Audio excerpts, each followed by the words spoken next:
Bismillahirrahmanirrahim. Assalamualaikum warahmatullahi wabarakatuh.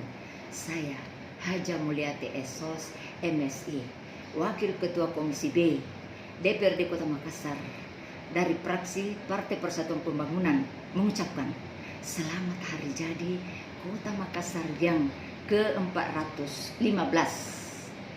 Selama 415 tahun Kota Makassar berdiri, telah banyak dinamika yang cukup kompleks dilewati, antara lain pandemi COVID-19.